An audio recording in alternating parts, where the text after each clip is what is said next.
Greetings, students. I want to compliment so many of you for your deep engagement of the topics from last week's discussion boards. I was pleased to discover that so many of you share my enthusiasm for the vision presented by Chimamanda Adichie in her talk, The Danger of a Single Story. And it truly is a great way to begin our study of religion.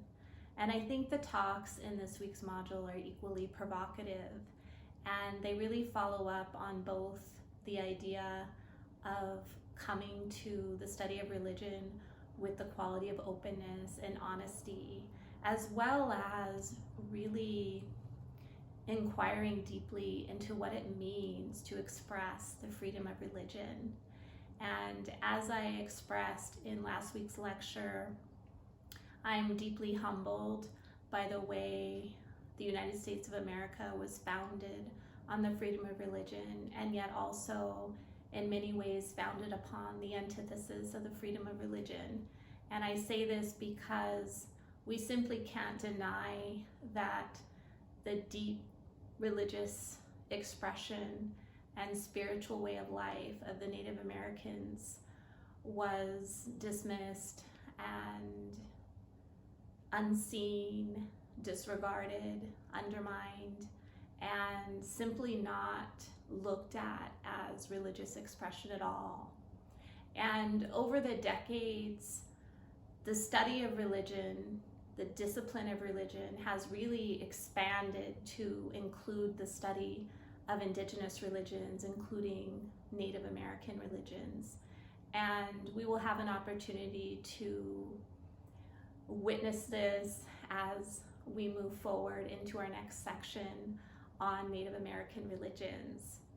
But for this week, I want us to prepare to look at the definition of religion and at religious expression in Native American traditions by first exploring and inquiring deeply into this value of the freedom of religion. So our first talk, presented by Eboo Patel, Religious Pluralism in a Democracy. And he shares his own story and provides a lot of rich context for his vision, which is to express religious pluralism and the freedom of religion through living in equal dignity and mutual loyalty. And when he presents this phrase, I want you to take a moment to really reflect upon what that means and how it does relate to expressing the freedom of religion to others. Our second talk this week is presented by an ex-professor of mine, Dennett, and he is a very renowned scholar and is atheist identified and explores the role of religion in a very provocative way.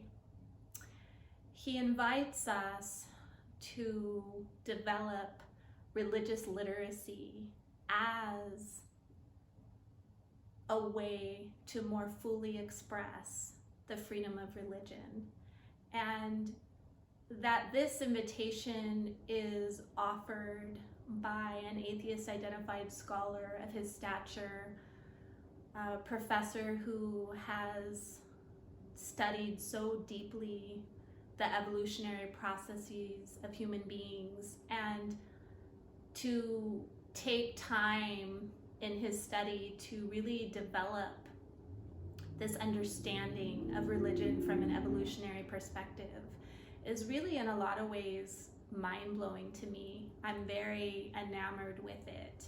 And as I stated in last week's lecture, I value including the non-religious identified perspectives along with religious identified perspectives.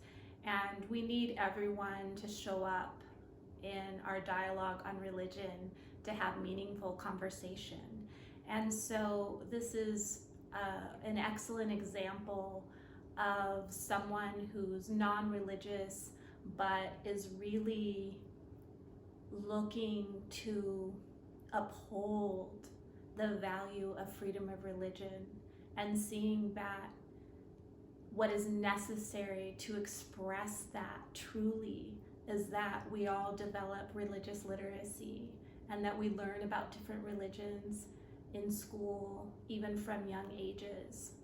So I'm very thrilled to share these talks with you, and I look forward to reading your discussion posts in this week's discussion boards. And please reach out to me if you have any questions or concerns, and I'll look forward to next week as we explore the definition of religion, truth in the study of religion, and the Native American religious traditions.